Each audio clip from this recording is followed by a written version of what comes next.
আসসালামু আলাইকুম বন্ধুরা, আশা করি আপনারা ভালো আছেন, সুস্থ আছেন। আমি আলহামদুলিল্লাহ ভালো আছি। আজকে আমি জিভে জল নিয়ে আসা টকঝাল মশলা আমের আচার বানিয়ে দেখাবো। দেখো বন্ধুরা, তার জন্য আমি গোটা মশলাটা আমি ভেজে নিচ্ছি। এটা দিলে খুবই টেস্টি হয়। আমটাও কেটে ধুয়ে নিয়েছি আমি। তারপরে কড়াতে পাঁচফোড়ন, শুকনো লঙ্কা ভেজে নিয়ে আমি আমটা দিয়ে দিয়েছি। আমটা দিয়ে একটু নাড়িয়ে লবণ হলুদ দিয়ে 1-2 মিনিট আমি এটা ভেজে নিব। তারপর এখানে আমি 1 কিলো আম নিয়েছি। আমটা খুব বেশি টক ছিল না। আমি 300 গ্রাম মতন এখানে আখের গুড় দিয়ে দিব, আর 300 গ্রাম মতন এখানে আমি চিনি দিয়ে দেবো। এটা শুধু চিনি দিয়েও করা যাবে, আবার গুড় দিয়েও বানানো যাবে। আমি চিনিটা অলরেডি দিয়ে দিয়েছি।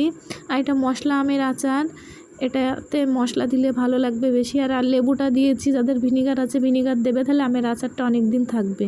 ভেজে রাখা মশলাটা আমি গুঁড়ি করে নিয়ে দিয়ে দিয়েছি, আর একটু বিট নুন দিয়ে দেখো আমের আচারটা একদম রেডি হয়ে গিয়েছে, পারফেক্ট। তো চ্যানেলের নতুন বন্ধুরা